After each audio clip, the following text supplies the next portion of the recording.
السلام عليكم ورحمة الله وبركاته.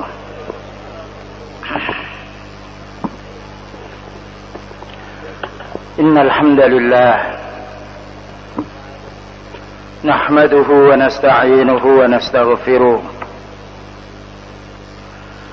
ونعوذ بالله من شرور أنفسنا وسيئات أعمالنا من يهده الله فلا مضل له ومن يضلل فلا هادي له أشهد أن لا إله إلا الله وحده لا شريك له وأشهد أن محمدا عبده ورسوله يا أيها الذين آمنوا اتقوا الله حق تقاته ولا تموتن إلا وأنتم مسلمون أما بعد.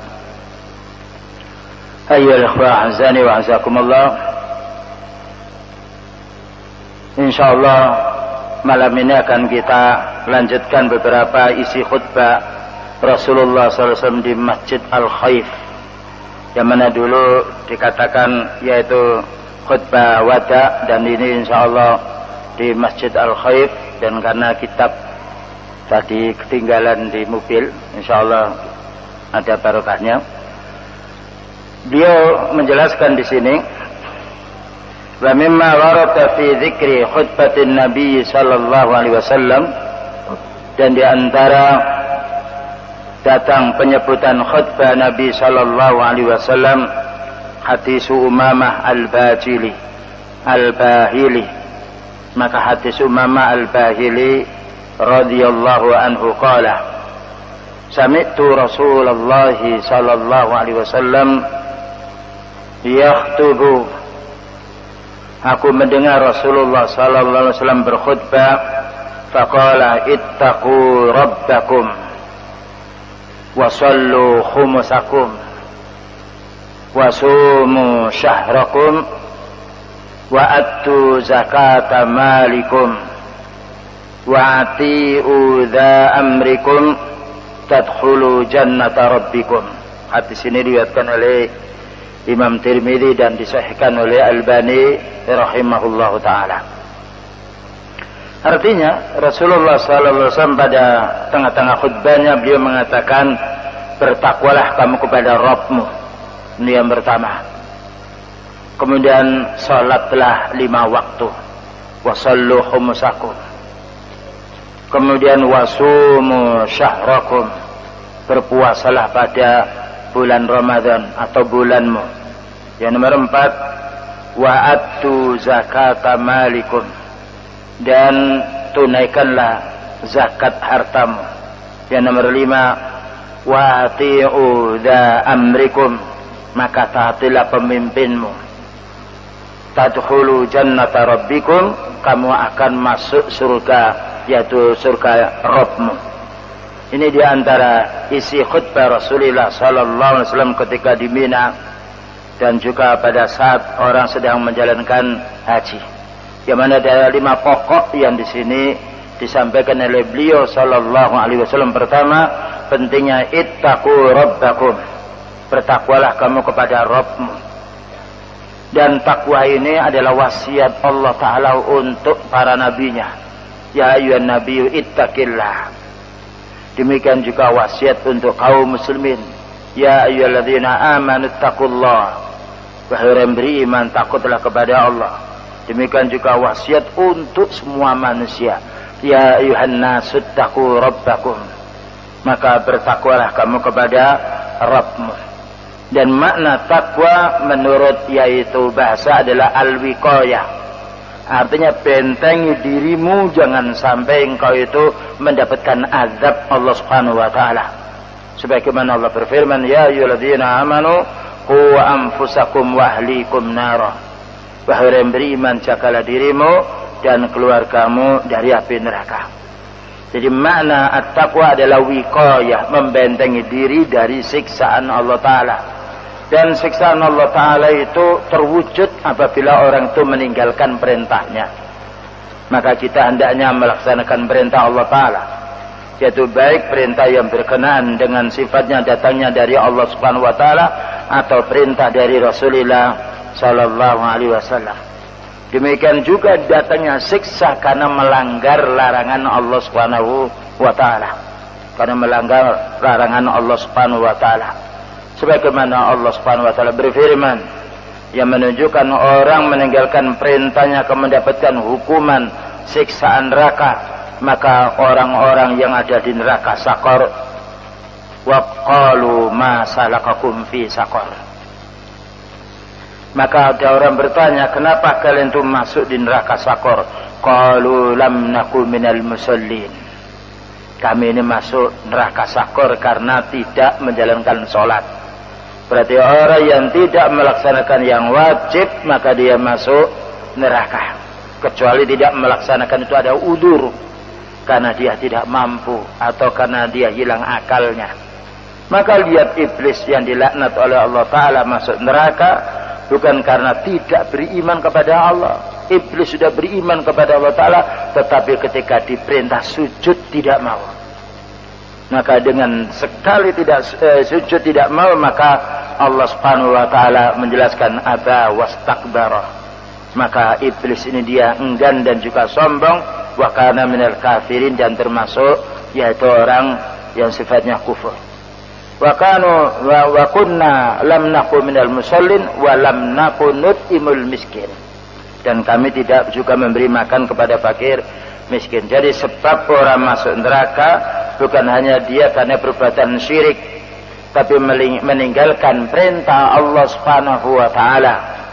Maka dia apabila meninggalkannya dengan sengaja dan tidak ada uzurnya, maka dia berhak untuk mendapatkan yaitu neraka walaupun tidak selama-lamanya apabila meninggal dunia dalam keadaan bertauhid. Demikian juga manusia mendapatkan hukuman, diancam, diazab oleh Allah Ta'ala disebabkan karena melanggar larangannya. Disebabkan karena melanggar larangannya. Berapa banyak yang sudah kita pahami dari ayat Al-Quran maupun hadis Rasulullah Sallallahu Alaihi Wasallam. Mereka itu masuk neraka disebabkan karena yaitu jatuh kepada riya, jatuh kepada syirik, demikian juga jatuh kepada perkara yang menyamakan makhluknya dengan Allah Subhanahu wa taala. Sebagaimana Allah berfirman, la in asyrakta la yahbatanna amaluka. Maka jika kamu berbuat syirik, maka akan lebur amalmu yang baik. Ini pentingnya kita menjadi orang yang at-taqwa. Jangan sampai takwa ini hanya kita baca dan kita dengungkan, tapi takwa yang didasari dengan ilmu, dan takwa yang didasari pula dengan amal soleh, dan takwa pula yang didasari pula dengan meninggalkan apa yang dilarang oleh Allah Subhanahu wa taala. Demikian juga yang nomor 2 wasiat beliau, wasallu khumusakum, salatlah yaitu 5. Maka ini wasiat di antara khutbah Rasulullah sallallahu alaihi wasallam pada waktu berada di kota Mekah sedang kumpulnya kaum muslimin. Wasallu khumusakum, maka salatlah 5 waktu. Dan salat untuk umat ini diringankan oleh Allah Ta'ala. Maka ketika Rasulullah sallallahu alaihi wasallam di-Isra Mi'rajkan, maka di antara oleh-olehnya yaitu datang dari Mi'raj ini, beliau diwajibkan oleh Allah Ta'ala dan umatnya untuk sholat 5 waktu, yang itu pahalanya seperti 50 kali. Karena satu kebaikan umat ini minimalnya dibalas yaitu 10 kali. Jadi ini adalah wajib.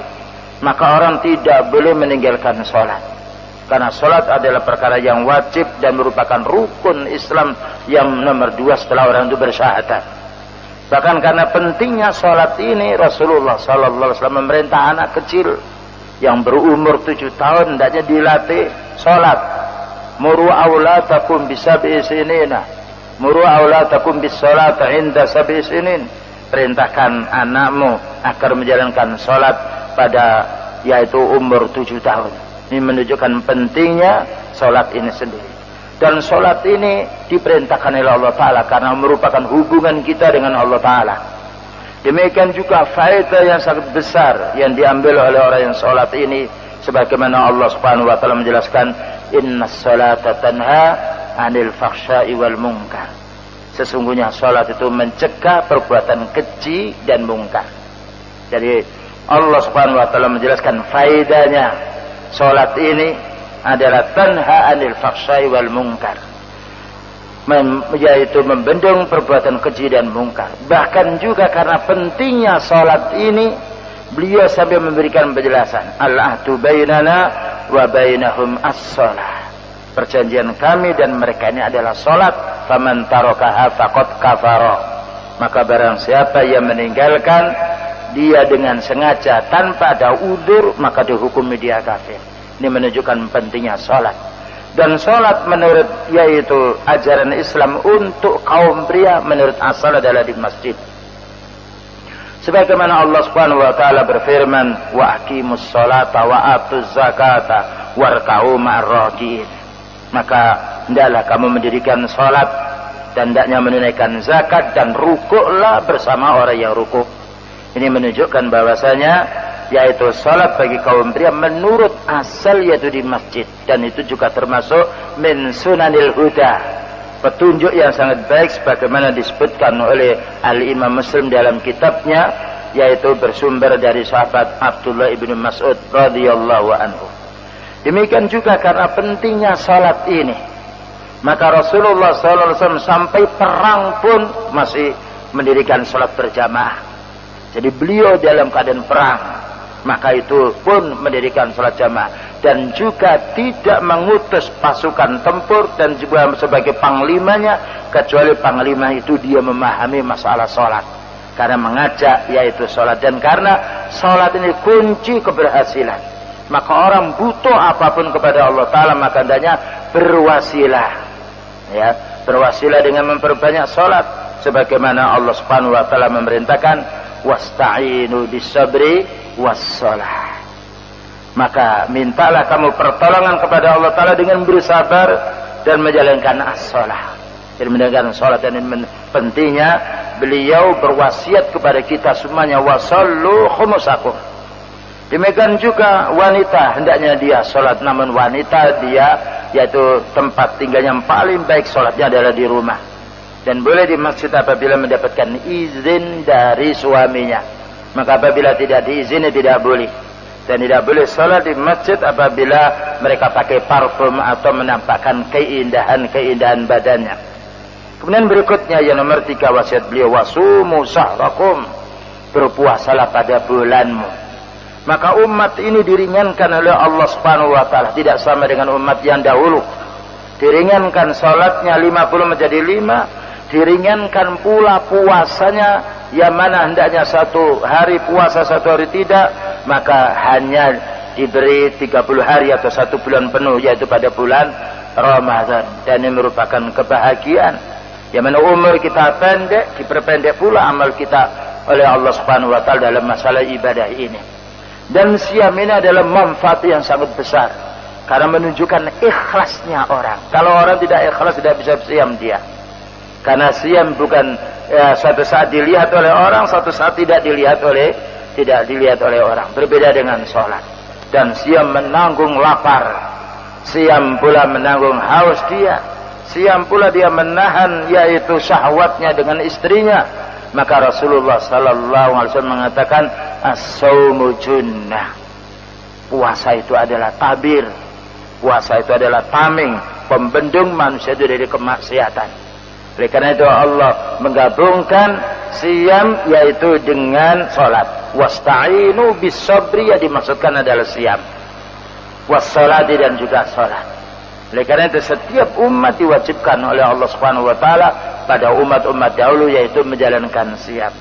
Dan juga siam ini dijelaskan oleh Rasulullah sallallahu alaihi wasallam besar manfaatnya, yang mana Allah azza wa jalla berfirman, as-saumu li wa ana ajzi bihi. Puasa itu adalah hakku.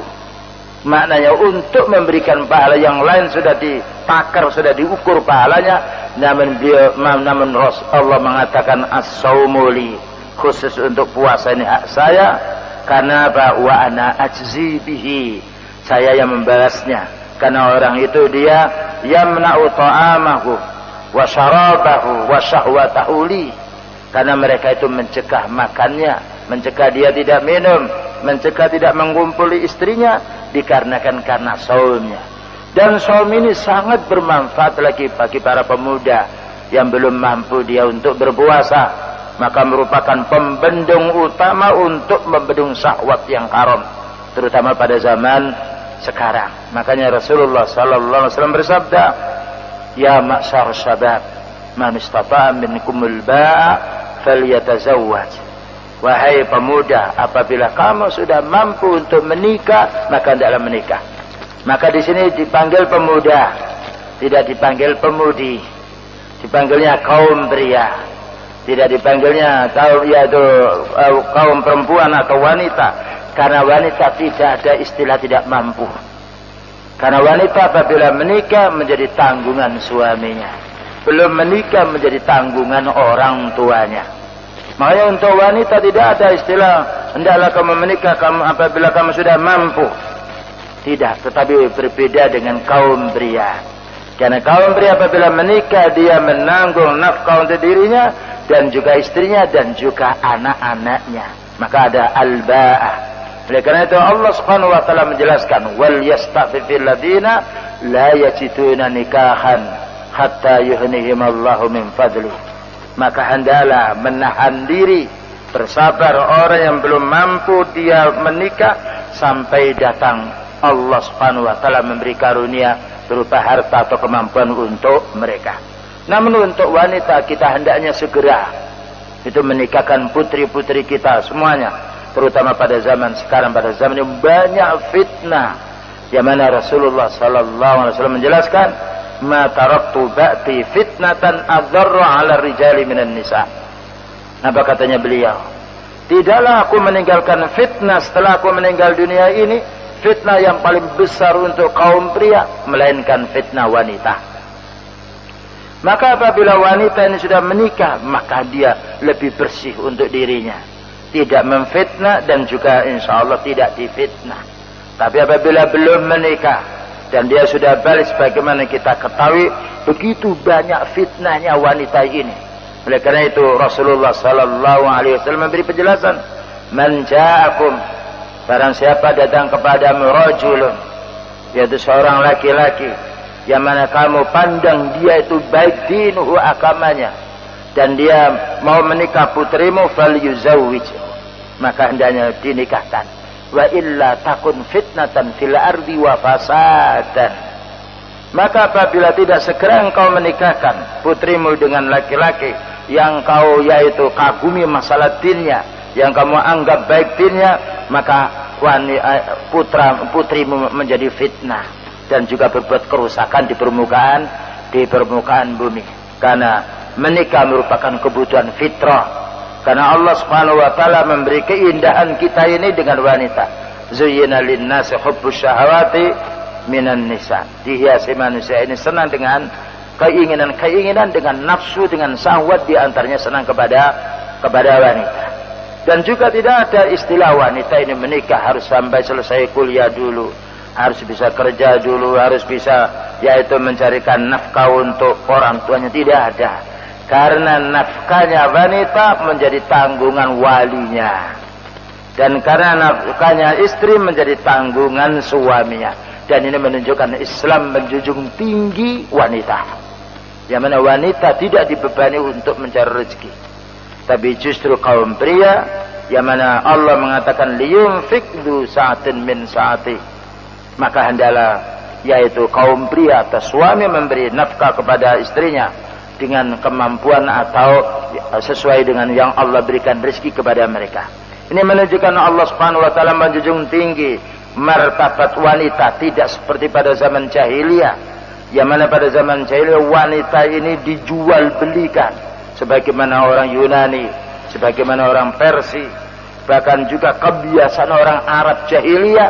Wa idza busyira ahaduhum bil unsa, maka jika mendapatkan anak perempuan, dhalla wajhuhu muswadda, maka hitamnya muram, wa huwa kadhib, marah dia, sehingga dengan malunya maka dia mengubur yaitu putrinya dalam keadaan hidup-hidupan. Makanya Allah mengatakan wa idal mau'udatu su'ilat, maka ingatlah pada satu hari anak wanita yang kecil yang dikubur hidup-hidupan, bi ayyi dzambin qutilat, dengan sebab dosa apa mereka itu dibunuh, mereka itu dikubur.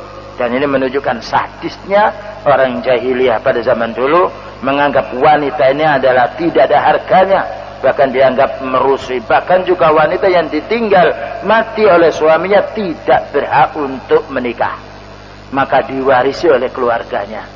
Maka apabila keluarganya mau menikahi, maknanya keluarga dari suami, entah itu pamannya atau saudaranya atau adiknya, kalau mau menikahi maka wajib menerima wanita itu. Atau tidak, maka dinikahkan dengan orang lain sesuai dengan kemauan keluarga dari suami yang meninggal dunia. Kalau tidak boleh menikah. Demikian juga wanita tidak boleh membelanjakan harta, bahkan tidak boleh memiliki harta ini pada zaman dulu. Tapi alhamdulillah pada zaman Islam diangkat derajat wanita ini setinggi-tingginya, dan tidak ada kemuliaan bagi manusia kecuali yaitu masalah urusan takwanya. Maka Allah menggabungkan ibadahnya orang mukmin dengan mukminat, wal mu'minuna wal mu'minat. Maka orang mukmin laki-laki dan orang mukmin perempuan. Kemudian juga wal muslimuna wal muslimat, orang muslim laki-laki dan perempuan. Was-shaimuna was-shaimat, dan juga laki-laki yang berpuasa dan juga wanita yang berpuasa. Maka disamakan oleh Allah Subhanahu wa taala dalam hak beribadah. Hanya saja dalam hak memiliki harta warisan tidak sama. Karena wanita setelah menikah dia mendapatkan duit, makanya bagiannya dapat 1. Berbeda dengan suami, setelah menikah dia harus mengeluarkan duit. Makanya warisan untuk wanita tidak sama dengan kaum pria. Wanita dapat 1 bagian, anak laki-laki dapat 2 bagian. Karena wanita apabila dia menikah dapat tambahan harta dia. Sedangkan suami apabila menikah tambah berkurang hartanya, makanya jatahnya 2 kali lipat daripada wanita itu sendiri. Dan itu Allah Subhanahu wa taala yang mengaturnya. Nah, kemudian berikutnya yaitu wa'atu zakata amwalikum. Maka wasiat beliau yang nomor 3, tunaikan zakat hartamu. Ketahuilah bahwasanya orang mukmin yang mampu diwajibkan zakat. Dan zakat itu mempunyai makna 2. Az-zakatu bermakna izalah, menghilangkan penyakit jiwa, penyakit bakhil, penyakit rakus, penyakit tomak, penyakit menindas. Ya. Dan juga makna yang nomor 2, az-zakat itu bermakna an-numuwu. Maka Allah akan mengembangkan hartanya, maka Allah mengembangkan pahalanya. Makanya Allah mengatakan yamhaqullahu riba wa yurbis shadaqah. Maka Allah Subhanahu wa taala menghapus barokahnya hasil riba, dan Allah menambah yaitu berkahnya orang bersedekah. Maka kita saksikan tidak ada orang yang berinfak, orang yang mengeluarkan zakatnya lalu dihabiskan oleh Allah taala hartanya dibuat fakir miskin, tidak ada. Justru orang itu asalnya kaya menjadi miskin mungkin sebabnya diantaranya tidak mengeluarkan zakat. Karena Allah Subhanahu wa taala berfirman, yang mana disebutkan ayatnya, yaitu fa'ammal insanu wa ammal insanu idza mabtalahu faqadara alaihi rizqahu fayaqulu rabbi ahanan.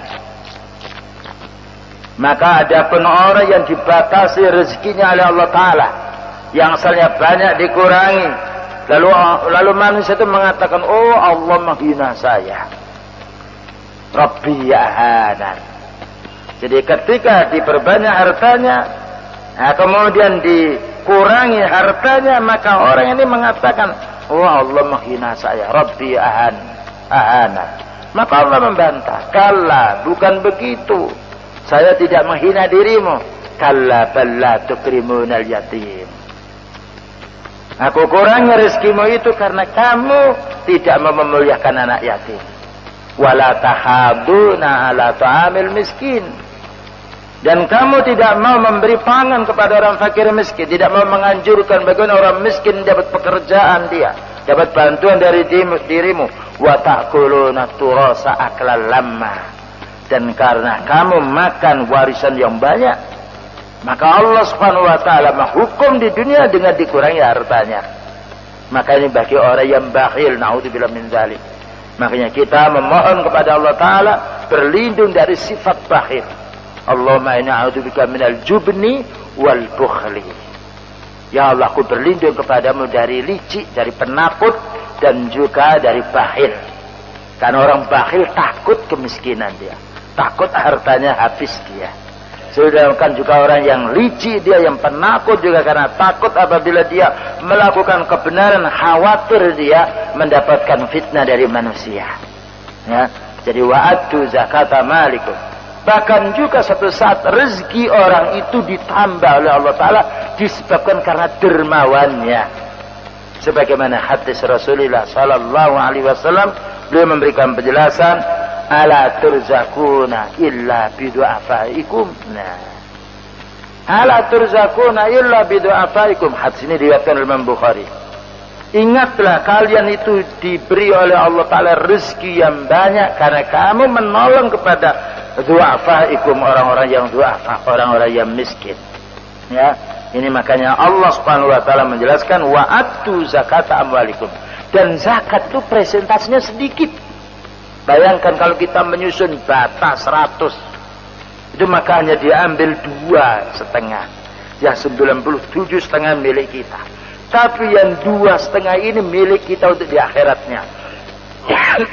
Karena harta yang disedekahkan itulah yang hakikatnya miliknya sendiri. Jadi pada dasarnya orang yang mengeluarkan zakat bukan menganiaya orang yang mengeluarkan duit. Karena presentasinya 2,5%, 5%, 10%. 10% itu untuk tanaman yang tidak disirami.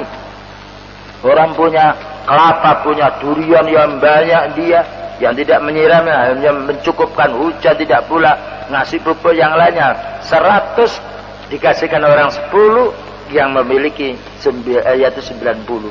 Tidak merugikan bagi orang yang punya harta. Namun 2,5% itu cukup menggembirakan orang fakir miskin, cukup menyenangkan hatinya. Maka bagaimana orang bukan hanya mengeluarkan zakat, mengeluarkan infak?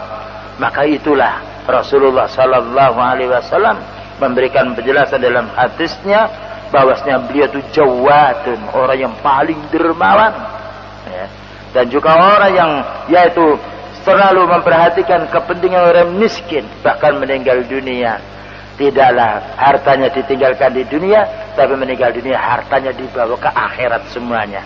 Mananya tidak ditinggalkan di dunia, bahkan beliau ketika meninggal dunia punya hutang gandum, tapi pembayarannya masih ada baju perang yang digadaikannya.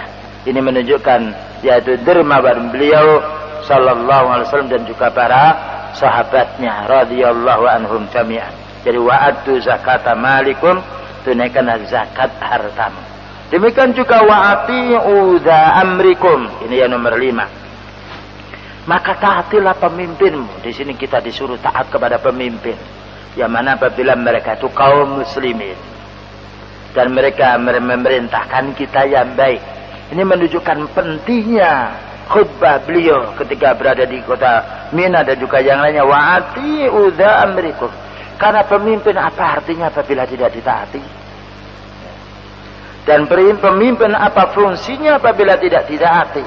Maka mentaati pemimpin adalah merupakan fitrah kebutuhan manusia. Bayangkan kalau di dunia ini tidak ada pemimpin, apa yang terjadi? Bayangkan ketika perjalanan yaitu padat sekali, yang mana perempatan, perliman, perenaman, kalau tidak ada satu orang yang menjaga lalu lintas, maka tidak bisa lewat semuanya. Karena pada dasarnya orang ingin menang sendiri, tidak mau belas kasihan kepada yang lain. Tapi dengan ada satu orang saja, maka subhanallah, ditaati satu orang walaupun kurus dia kecil, ditaati dia. Ya, itu pentingnya. Bagaimana mentaati yang lainnya. Ya. Namun apabila dia memerintahkan yang jelek, maka kita tidak boleh mentaati. Karena ada hadis, la ta'ata li makhlukin fi ma'siyatil khaliqi. Tidak boleh kita mentaati siapapun dari makhluk yang menyuruh manusia untuk maksiat kepada Allah Ta'ala. Apabila mengajak kepada kemaksiatan, kita nasihati dengan lembut. Atau kita diam menasihati dengan hati. Namun kita tidak boleh keluar dari yaitu waliul amri. Karena Allah Subhanahu wa taala menjadikan waliul amri menjadi sebab amannya dalam satu negeri.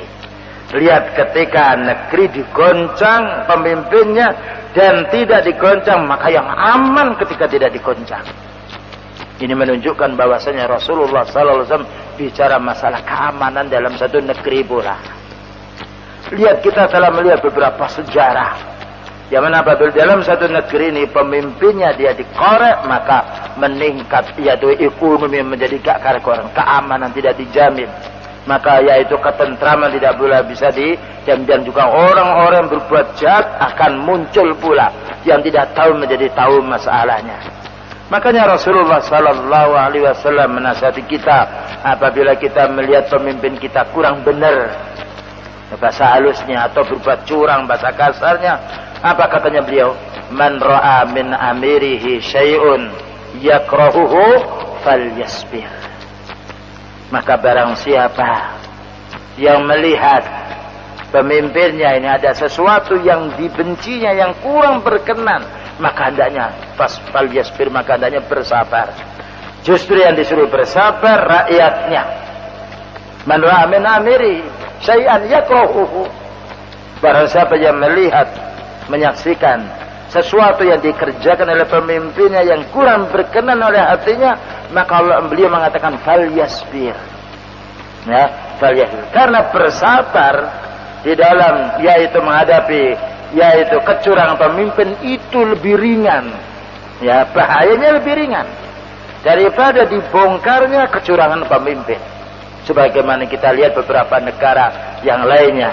Maka ini perlu menjadi pelajaran bagi kita semua. Jadi ini Islam menunjukkan adalah agama yang lurus, agama yang belas kasihan kepada wanita, agama yang belas kasihan pula kepada kaum pria, belas kasihan pula kepada budak, kepada anak-anak, bahkan juga kepada pemimpin.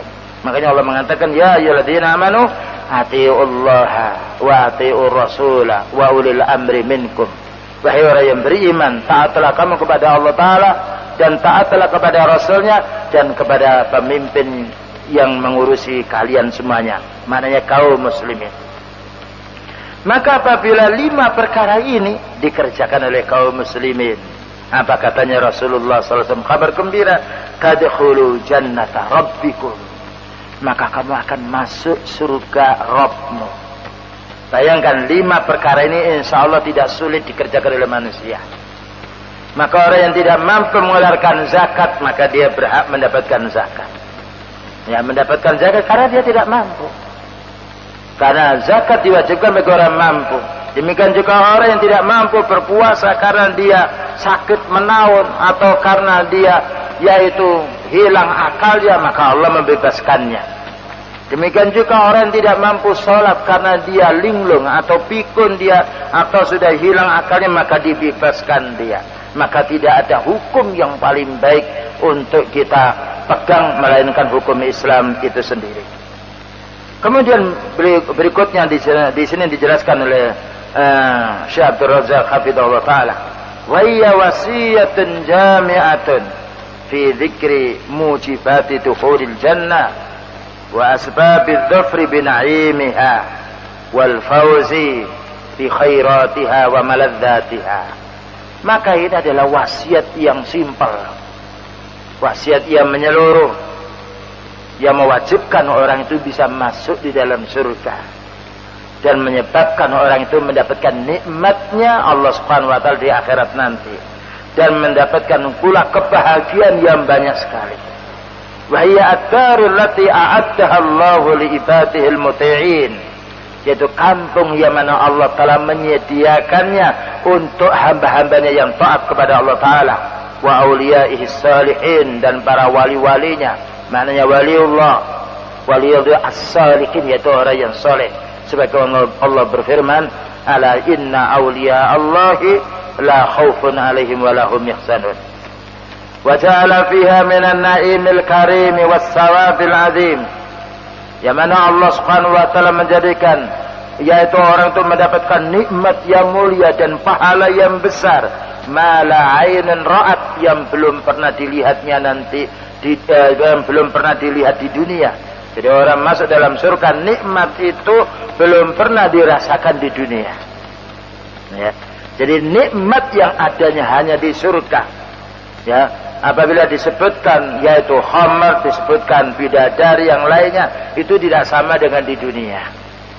Maka kita punya istri suatu saat menyakitkan hati kita. Satu saat menuntut kita yang kita tidak memilikinya, dan satu saat menjadi musuh. Ya ayyuhalladzina amanu inna min azwajikum wa auladikum aduwwal lakum. Bahwa orang beriman sesungguhnya sebagian istrimu dan anakmu jadi musuh, tapi di akhirat tidak ada istri yang menjadi musuh. Semua orang merasa tenang dengan istrinya, karena istri di akhirat tidaklah seperti istri di dunia.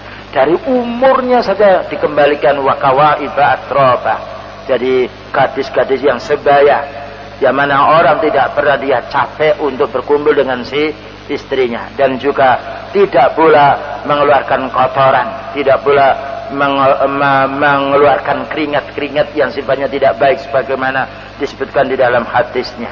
Wala udunun sami'at, dan di surga belum pernah orang itu di dunia mendengarkan nikmat yang akan diterima oleh orang ahli surga. Ini menunjukkan nikmat yang besar. Wala khataru ala qalbi basharin, dan belum pernah terlintas oleh pikiran manusia. Ini nikmat. Nah, bagaimana nikmat? Kita mengejar nikmat, kita punya rumah, punya istri di dunia saja harus bekerja keras. Ya, harus kita berangkat pagi sore pulang. Maka bagaimana mencari nikmat yang kekal? Kemudian orang itu malas dia beribadah, lalu masih mengamalkan apa yang dilarang oleh Allah Ta'ala. Na'udzubillah min dzalik. Oleh karena itu Allah berfirman di dalam surat As-Sajdah ayat nomor 17, fala ta'lamu nafsum ma ukhfiya lahum min qurrati a'yun jazaa'an bima kanu ya'malun. Maka tidaklah jiwa itu mengetahui, ya, apa yang disembunyikan untuk ahli surga ini. Maknanya kita sekarang tidak tahu nikmat yang akan diberikan oleh Allah Ta'ala nanti di surga. Min qurrati a'yun, semua menyejukkan hati, menyenangkan pandangan, dan juga menikmati, membuat nikmatnya orang mendengar. Berbeda kita di dunia punya mata, suatu saat sakit hati kita karena melihat. Punya telinga, suatu saat sakit hati kita, fisik kita karena sebab mendengar sebagian perkara. Demikian juga sakit pula hati kita karena bicara kita atau yang lainnya. Tapi di surga, yaitu ma ukhfiya lahum min qurrati a'yun, tidaklah seorang jiwa tahu apa yang dirahasiakan oleh Allah Ta'ala untuk orang ahli surga ini. Min qurrati a'yun, yaitu dari penyejuk mata. Jazaa'an bima kanu ya'malun, maka itu sebagai imbalan dikarenakan mereka itu beramal. Namun bukan beramal murni. Orang masuk surga bukan karena gantinya amal, karena kita itu amal sedikit. Bagaimana surga yang begitu nikmatnya tidak pernah terlintaskan di dunia, tidak pernah pula dilihatnya, didengar, dan juga terlintaskan oleh pikiran kita, lalu diberikan oleh Allah Ta'ala sebagai ganti amal kita, maka ini mustahil. Tapi karena fadilah Allah yang cukup besar kepada orang yang beramal sedikit, pahalanya banyak. Nah, kemudian juga di sini juga waqad dzakara Nabi sallallahu alaihi wasallam khamsata asbabin 'azimatan lidukhulil jannah wa nailu ma fiha min sawabin wa na'imin. Telah disebutkan tadi 5 pokok, 5 penyebab orang itu masuk di dalam surga. Kemudian juga berikutnya Rasulullah sallallahu alaihi wasallam bersabda, wa fil musnad wa ghairihi an Abdullah bin Amr bin As radhiyallahu anhuma anin Nabi sallallahu alaihi wasallam qala man hafadha 'alaiha, barang siapa yang menjaga salatnya, subhanallah, menjaga salatnya, khafidhu 'ala sholawati was salatil wusta. Barang siapa menjaga salatnya, maknanya menjaga waktunya, tepat waktunya, juga menjaga kebersihannya, menjaga syaratnya, menjaga rukunnya, dan juga menjaga tomakninanya. Kanat lahu nuran wa burhanan wa najatan yaumal qiyamah. Maka salatnya orang yang dijaga tersebut, yang mana tepat waktunya, demikian juga terpenuhi syarat dan rukunnya, maka besok pada hari kiamat menjadi nur, cahaya. Jadi sholat itu ibaratkan menjadi cahaya, ia menyinari orang tersebut. Wa burhanan, dan sebagai bukti, wa najatan, dan juga sebagai kesuksesan atau keberhasilan yaumal qiyamah, pada hari kiamat.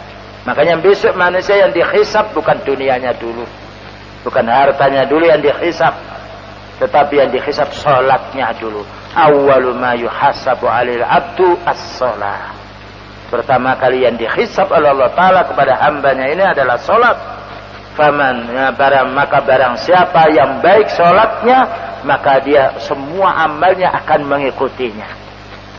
Waman lam yuhafid 'alaiha, barang siapa yang tidak menjaga sholatnya, seperti sholatnya orang munafik, satu saat dia sholat, satu saat tidak dia, lam yakun lahu nurun, tidaklah dia memiliki cahaya besok pada hari kiamat, wala burhanun, dan tidaklah dia mempunyai bukti, wala najatun, dan tidak akan selamat dari siksaan Allah Ta'ala. Wa kana yaumal qiyamati ma'a Qaruna wa Fir'auna wa Hamana wa Ubayya ibni Khalaf, na'udzubillah min dzalik.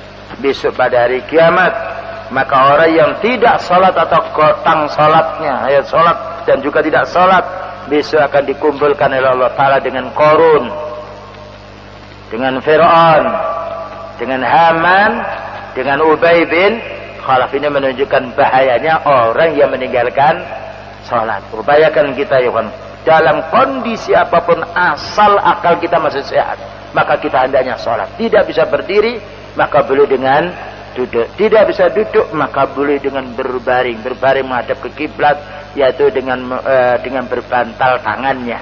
Atau ya kalau kepala kita berada di sebelah utara menghadap kiblat. Kalau tidak mampu, ya semampunya. Ada orang yang sifatnya stroke, yang lain dia ingat tapi tidak bisa bergerak, maka sholat telah menurut kemampuannya. Karena Allah mengatakan fattaqullaha mastata'tum. Baik ikhwan, ini yang dapat disampaikan. Masih ada mungkin 1 atau 2 menit. Barangkali ada yang bertanya, silakan. Iya. Ya, mampu itu dicoba dulu. Jadi bagian mampu itu bukan tidak. Jadi mampu itu diusahakan dulu. Kalau dia bisa berdiri, dicoba dulu. Nah, kalau dia mampu, nah baru dia duduk. Nah, ya. Oh, mampu apa? Bagus. Mampu nikah apabila dia sudah bisa mencari rezeki untuk membiayai diri dan istrinya. Tapi kalau kita memang kuat untuk menikah dan mencari rezeki, yang penting kita mau bekerja, insya Allah rezeki akan ada. Jadi apabila kita belum mampu, anak kecil dia, ya, atau kita belum kerja yang lain. Tapi apabila orang tua mau membiayai kita, termasuk kita mampu. Tapi kalau orang tua tidak membiayai, maka kita bagaimana? Ya itu mampu apabila kita punya pekerjaan, ya. Dan insya Allah makan untuk 1 orang bisa untuk 2 orang. Makan 3 kali bisa dipres 2 kali. Ya, kita lihat waktu siam itu makan kita tidak banyak. Jadi mampu itu artinya kita bisa bayar maharnya, mas kawinnya. Kemudian juga bisa sekiranya nanti kalau kita sudah menikah bisa mencari rezeki untuk makan berdua. Maka itu sifatnya mampu. Wallahu a'lam bishawab. Baik ayyuhal ikhwah yang dimuliakan oleh Allah Subhanahu wa taala, waktu sudah memasuki yaitu Isya, dan kami akhiri wa sallallahu ala nabiyyina Muhammadin wa ala alihi wa sahbihi wasallam. Subhanakallahumma wa bihamdika asyhadu an la ilaha illa anta astaghfiruka wa atubu ilaik. Wassalamu alaikum warahmatullahi wabarakatuh.